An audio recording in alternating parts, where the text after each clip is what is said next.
would like to start by stating the obvious. My mother-in-law does not like me. She has had a grudge against me since the very first time she saw me. If you're wondering why I decided to marry my husband despite his mother's obvious hate for me, it's because he is the sort of man who always stands up for me to his mother. For context, I am the only child of my parents who live in another country. I won't mention my country, but let's just say that people have a lot of unfounded biases towards my religion, which often results in them being racist towards me. My parents worked very hard to send me to this country so I could have the very best education. I came to this country at the age of 18 without ever even having traveled anywhere or lived on my own. And this is why the first few years of my life were extremely traumatic for me to cope with this new environment, and I found it difficult to make new friends. I was scared and faced a lot of issues. However, my life slowly improved as the days passed by. It in fact became exponentially better when one of my classmates during college, Harry, asked me out. At first, I thought Harry was joking with me and this might be a prank. In my head, I thought there was no way that someone who looked as gorgeous as him would ask someone like me out on a date. Hence, I refused. However, it turns out he wasn't joking. He kept asking me out until I finally decided to take a leap of faith and agreed to go out with him.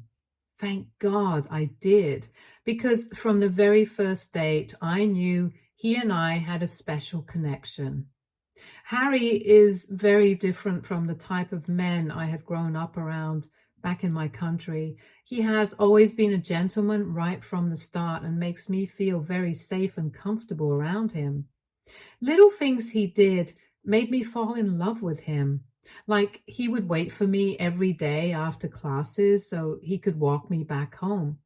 And he would sit with me in silence at the park, letting me sketch because he knew how much I loved doing that.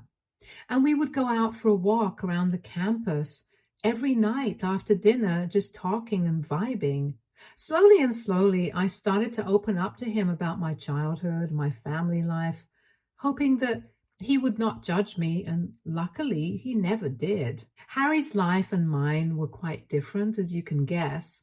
While he grew up in New York City with two loving parents and amazing friends in his life, my life back in my home country was not as smooth as his. I grew up in a family where my dad was considered to be the head, and what he said was more important than what we felt. While growing up, I was not allowed to wear certain outfits or watch certain movies. My parents were never outright abusive, but I was also not granted a lot of freedom. I never even had a phone, so I had no idea of knowing what was going on around the world. Despite all of this, I don't really blame them for anything, as I know that they didn't know any better and they did the best that they could. It was only because I kept getting good grades at school and my teachers praised me all the time that my dad started to think about sending me abroad so I could continue to pursue my education. He knew that back in our country, people would pressure him to get me married as soon as possible, while here I could focus on getting a good job and earning well. So when he first talked to me about whether or not I wanted to go to the USA, I thought I was dreaming. He told me that my life wasn't going to be easy, as I would have to live alone thousands of miles away from everyone I knew. I knew this was my ticket to freedom, and I had no hesitation in making my decision. Luckily, I got a full scholarship at my university, which made my life simpler. I do miss my family a lot and haven't been able to see them for the past 6 years due to their visa issues, but I have never once regretted my decision. My husband, Harry, on the other hand, had a pretty normal life and went to private school. His parents were both highly educated and had top-tier jobs in their fields. The only thing he had any complaints about was his mom. He did tell me early on that he had a helicopter mom, which I did not understand at first. You see, his mother, Amy, was the type of person who would call him every day, exactly at 8:30 a.m. and 8:30 p.m. sharp to check in on him. If he didn't pick up her call for some reason, she would then proceed to call his roommates immediately. She would also keep track of his whereabouts through an app. I remember her calling Harry in the middle of our first date to inquire about what he was doing in the restaurant and who he was sitting with. Now, I understand exactly how it felt to have controlling parents. So at first, I did not find this behavior of hers so much of a red flag. Amy would also visit Harry every 2 weeks to check in on him randomly. She would insist on taking his dirty laundry back home with her because she thought she could clean it better than him, even though he knew how to do laundry. She would also insist on him spending every holiday with her, and if he did not want to, she would start to emotionally blackmail him, saying things like, "You're going to miss me when I'm dead," or "I wish I had a son who loved me." Compared to his mother, his dad was more chill, which is why Harry felt more comfortable and closer with his dad. Whenever Harry would tell me things that his mother would do for him, it would make me feel a bit weird, as he was a grown-ass adult, yet his mother was insisting on treating him like a child and constantly disrespecting his boundaries. However, I never shared my opinion about this with Harry, as I thought she might eventually get better with age. I was wrong. After 3 months of dating, when Harry first opened up to her about seeing someone, she freaked out immediately. She then went off on a rant about how she was not working this hard to send him to college so he could sleep around the campus, and insisted that he should be concentrating on graduating because that is all that mattered. This was really weird because Harry was an exceptional student who scored top grades in our college, so his grades were nowhere getting affected. However, her strong reaction was very off-putting, and I realized that impressing hard would be really difficult. In the past, Harry had opened up to me that his previous ex did break up with him because of his mother's constant interference. He had assured me that he had learned from the past and that he would not allow his mother to even come in between us. I trusted him, and I hoped that she would prioritize her son's happiness over her own jealousy, but she never did. When Harry finally convinced his parents to meet me while his dad enthusiastically agreed, his mother, on the other hand, made a disgusting sound on the phone as soon as she heard my name. She started to tell him how she did not expect him to be into girls like me and that he needed to do better. Imagine your mother-in-law judging you and your entire personality just based on your name, even before you both have ever met. I should have understood right then and there that I never really stood a chance against her biases, no matter how much I was going to try. As you can predict, throughout our dinner, when the four of us finally met, she kept asking me invasive questions about what I was doing in the USA when I would be returning back to my home country, and why I was not dating someone from my background. I answered her questions as much as I could without feeling offended, but her tone and expressions did not change. Harry tried to interject to let his mother know that her questions were making me uncomfortable, at which point Amy went off on a rant about how, as his mother, this was her right to question me so that I don't use him for my benefits. Harry's dad, who appeared secondhand embarrassed by her questioning, changed the topic to talk about our studies and grades. The dinner was clearly a bust, and his mother made me feel very unwelcome. After that evening, I felt like Harry and I didn't have any future together. Hence, I started to hang out with him less in hopes that he would get the message. I knew how much my dad had to work hard to send me to university here, and I wasn't about to waste my time with a boy whose mother clearly hated me. Being a shy introvert, I could not outright break up with Harry, so I kept canceling dates and avoided picking up his calls. Looking back, I realized that his mother's decision hurt me deeply and affected my self-esteem. It made me think that if she could treat me this way just because of what country I was from, Maybe the entire world would look at me that way too. When Harry realized what was happening to me, he begged me to meet him for lunch and assured me we needed to have a conversation before making any rash decisions. During lunch, I shared with him how frustrated and scared I felt after being treated so harshly by his mother. I told him that I was alone in this country and didn't want to marry into a family where I would never be welcomed or fully accepted for who I am. I teared up as I recounted how unfairly people had treated me in the past and suggested that maybe his mother was right. Perhaps he needed to find someone from his own background. Harry, instead of being a jerk to me or dismissing my feelings, immediately comforted me and apologized to me for not protecting me from his mother. He told me he had no idea what I was going through and looked determined as he said he was ready to cut his mother off, since it was clear that she had a problem with me. He assured me that he loved me, accepted me for who I was, and wanted a future with me regardless of what other people thought. We talked a lot that evening, and it felt like a breakthrough for both of us. For the first time, he understood exactly how I felt when people looked down on me.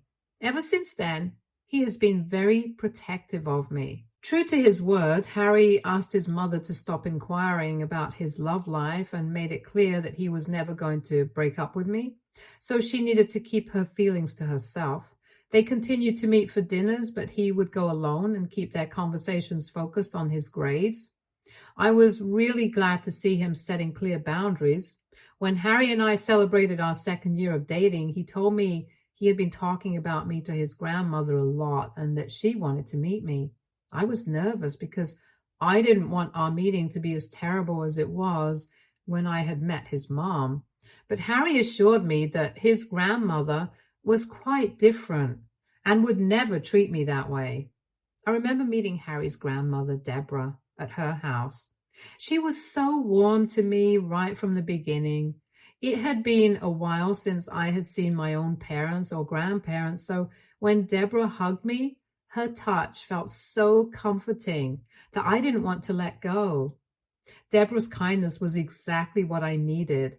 She shared fun childhood memories of Harry with me, listened to all my stories about my hometown, and talked about her marriage to Harry's grandfather. She reminisced about how much she missed him since he had tragically passed away due to a heart attack. I was so glad to have met Deborah that me and Harry would make plans to visit her whenever we got time off of our classes. She loved cooking lunch for us and even taught me to bake her famous apple pie, which was apparently a family favorite. When Deborah was turning 78, she wanted to throw a big birthday celebration and invited everyone in Harry's family. She called me and insisted that I attend as well. I tried to decline politely, not wanting to face Harry's mom, but Deborah was adamant. She assured me that Amy would not dare disrespect me in front of her and that it was her party, so she got to decide on the guest list. Begrudgingly, I agreed. Harry was extremely excited to take me there and introduce me to all his cousins. My husband has always had this golden retriever energy and loves to show me off in front of others. It's one of the many things that makes me fall more in love with him. Throughout the birthday celebration, Harry's cousins and the rest of the family were very polite and respectful to me. The only person who stood out like a sore thumb was Amy. She refused to acknowledge me and didn't even bother to greet me when she arrived at the party. Harry was pissed, but I assured him I didn't mind since I didn't want to create a scene and ruin Deborah's celebration. I had decided to bake Deborah an apple pie for her birthday just the way she had taught me. When people took a bite of my pie, they were pleasantly surprised and wanted to know who had taught me to bake so well. Hearing this, Deborah proudly announced that she had been teaching me some of her family recipes, so hopefully one day I could carry them forward. Some of Harry's relatives excitedly commented that I was very lucky and urged me to teach them as well. I chuckled and watched as people enthusiastically devoured my apple pie. However, Amy did not appreciate the praise for my baking.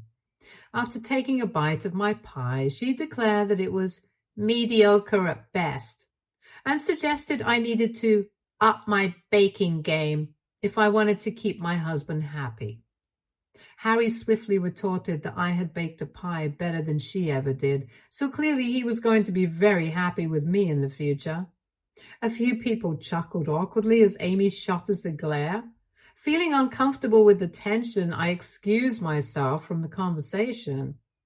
This was a big mistake because Amy cornered me when I came out of the washroom. This is how the conversation unfolded. I see you and I know exactly what you're doing. I have no idea what you're talking about. I tried to move past her, but she grabbed my arms tightly, her nails digging into my skin. What the hell? You're hurting me. You need to find someone else to leech off. I know girls like you. You don't deserve my son. You don't even deserve to be in this country. This is when I saw red. I had been more than gracious to her, and I was done. I yelled at the top of my voice for her to get her hands off me. She looked surprised as if she didn't expect me to stand up for myself.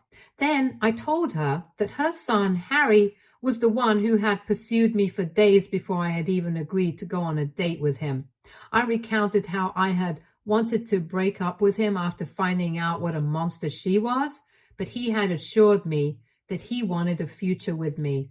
Amy spluttered as she started to say that Harry didn't know better and that I would never be good enough for him, but I quickly shut her down.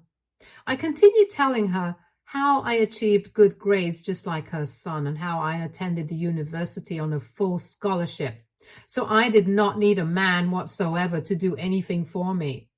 I worked twice as hard every day to prove myself because of people like her. My loud voice must have carried down the hall because Harry, Deborah, and some of the guests walked up to us to see what the commotion was all about.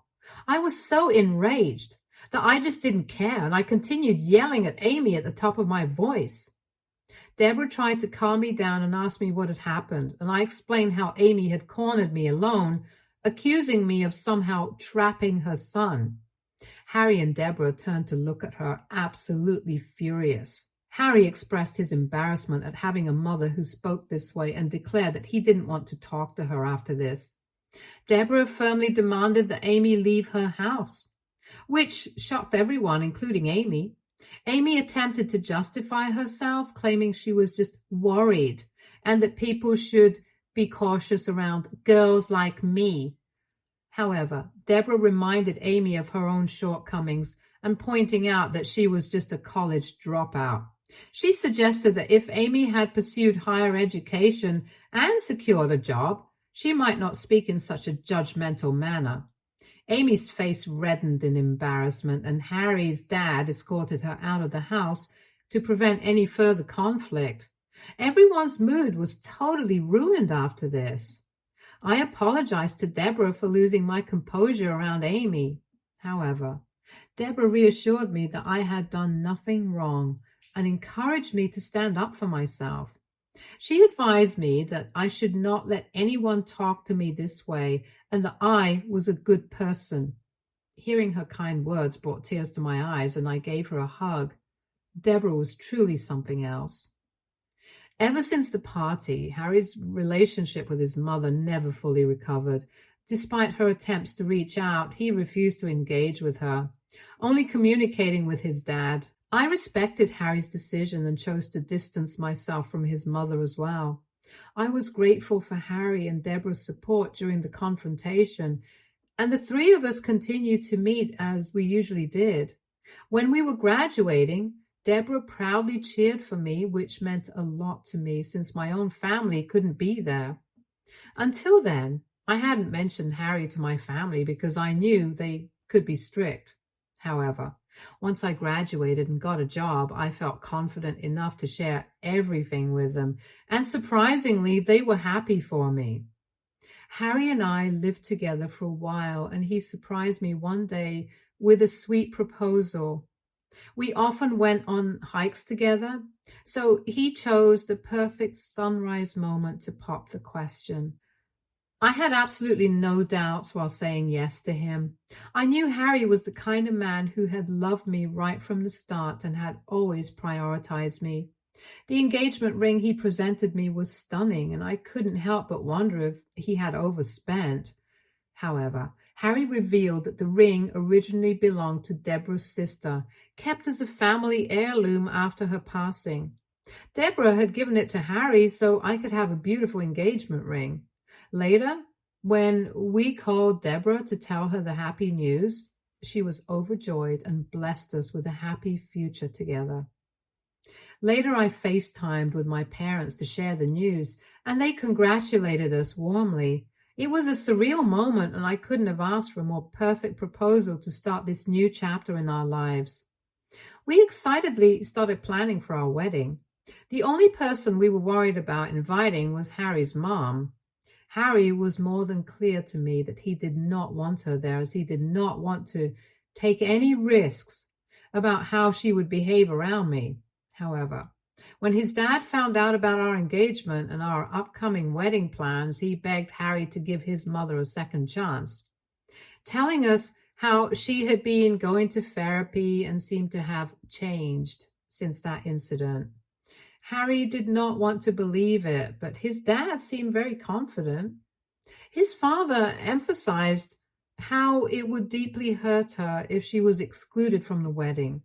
However, this I felt a little bad about her, since my parents would not be able to attend, and I knew how important it is for every parent to be there for their children's wedding. I told Harry that he could invite his mother as long as his dad promised to supervise her, and that she was not allowed to make any speeches. Harry's dad agreed, and we thought everything would be okay. Initially, our wedding went off without a hitch. Guests joyfully celebrated as we exchanged vows. However, during the reception, I observed Amy consuming an excessive amount of alcohol. Now, don't get me wrong, we wanted our guests to let loose and have fun. But Amy's behavior started to raise concerns as she continued to drink wine after wine with alarming frequency. Soon enough, she began dancing on the dance floor suggestively with other couples. Things then took a turn for the worse when we were about to cut the wedding cake. She interrupted the DJ and seized the microphone from him to start telling people about how proud she was that her baby boy was getting married. People watched as she continued to recount stories about Harry's childhood. This could have been a very sweet speech until she turned her attention to me. She started to say how she had never approved of Harry dating me and that she had wished every day that I would just die. The room fell into stunned silence as everyone turned to look at us, my cheeks burning with embarrassment. Amy started to giggle as if she had not just spoken the most horrendous thing a mother-in-law can ever say. Harry swiftly intervened, wresting the microphone from her grasp and leading her away from the stage. He exchanged fervent whispers with his father, who appeared apologetic as he glanced in my direction. Harry's father began escorting Amy out of the event, but she continued to shout and yell about how she had every right to be there and that no one could come between her and her son. Her curses echoed loudly, causing me to feel extremely uncomfortable and embarrassed. Guests were whispering among themselves, unsure of how to react to the scene unfolding before them. Harry's father struggled to calm Amy down, and it was clear that she was determined to make a scene, regardless of the consequences. After she was escorted out, Harry did his best to lift my spirits, but I was too numb to respond. Deborah and Harry's relatives comforted me, reminding me that this was supposed to be my special night, and that I shouldn't let her words affect me. They expressed their frustration with her behavior and assured me that they were done with her after this incident. Despite their efforts to cheer me up, the memory of my mother-in-law's outburst at our wedding will always linger in my mind. Since then, Harry has barely communicated with his parents, having blocked both of them and refused any contact. We intended to keep it that way until yesterday, when we received the tragic news of Deborah's passing. Despite knowing that her health had deteriorated significantly after COVID, we were still shocked by the suddenness of her departure. The news has left us heartbroken, and we've been grieving her loss ever since. Today marked her funeral, and Harry and I attended to pay our respects. Deborah always felt like a grandmother to me, as she had the kindest soul, and I miss her terribly. Following the funeral, her lawyer requested a gathering to proceed with reading her will, and during the will reading, it was revealed that Deborah had left her husband's vintage car to Harry and her family heirloom necklace and earrings to me. It didn't come as much of a surprise to anyone, since we were quite close to her and we visited her almost regularly. However, Harry's mom, who unfortunately was present, was not happy with this arrangement. During the lawyer's reading of the will, she interrupted him to comment on how Deborah must have been delusioned before her passing, because there was no way she would have left her prized possessions to me.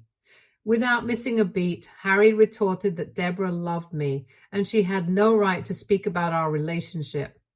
Amy didn't back down and started to suggest that perhaps I had manipulated an old woman who was already delusional from all the medications.